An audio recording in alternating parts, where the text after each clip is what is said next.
Welcome to show 69, and as usual we are using our symbols here so as to understand the witchcraft. Now this is a 6, this is a 9, but if you turn it upside down it's still a 6 and it's still a 9, or vice versa.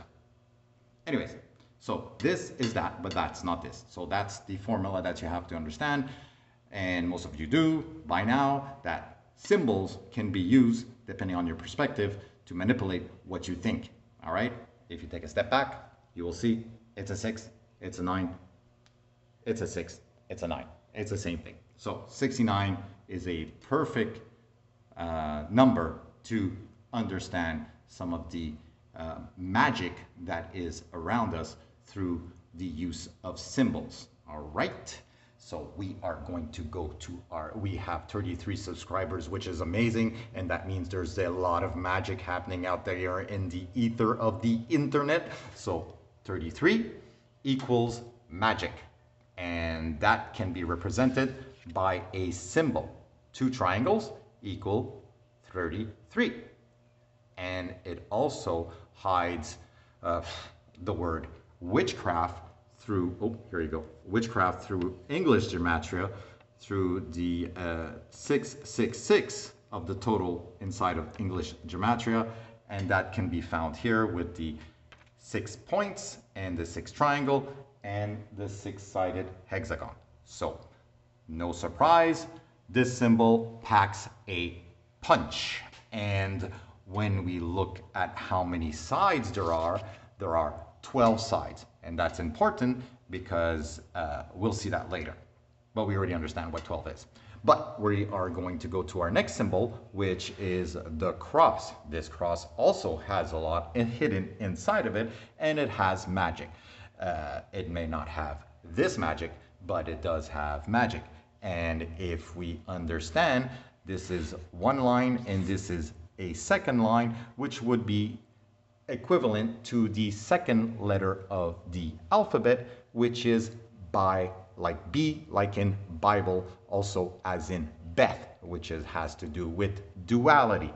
And I think I explained it before that the word Bible means dual tendencies. But let's look at the symbol and start breaking this down, because there was a lot of thought into this, and they were busy probably all night with some wine. But we can see that there is a small line and a long line.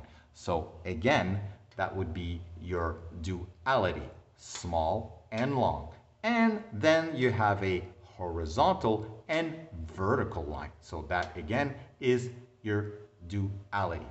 Then if we take a little step back and we start looking at it very carefully, we will see that there is 1, 2, 3, 4 lines, or 4 ends. You can see the 4 lines or the 4 ends. And inside you would have the 4 angles. And that would bring you to 44 inside that symbol, which equals your magic. You have 44 equals magic, but this is a higher type of magic since it finishes with a K, and no coincidence there. You will find that in simple gematria. You put the equivalent of the numbers in their position inside the alphabet, and you would have 44. And we talked about the number 12. Our cross here has 12 sides, and this is a way of hiding the meaning of the number 12, which is the first letter of the alphabet and the second letter of the alphabet, the Father himself, because in Hebrew the word Father is made from the letter Aleph and Bet, and that's, well, we've seen that before. That is your alphabet. And this is, you know what alpha means, and bet means duality. So the alphabet is about duality. If you know about legalese, you know about word magic, dualities, phonetic dualities, well, your alphabet, the synonyms and stuff like that, all that is inside the alphabet, and this is no surprise that your Hebrew alphabet has 22 letters because your tree of the Kabbalah has 22 paths, okay? 22 paths, and this is where all the letters of the Hebrew alphabet were created, and this is magic, and it all starts with this guy up here. If you go inside of tarot, you will find the magician, and he is above Beth, where it's all about duality.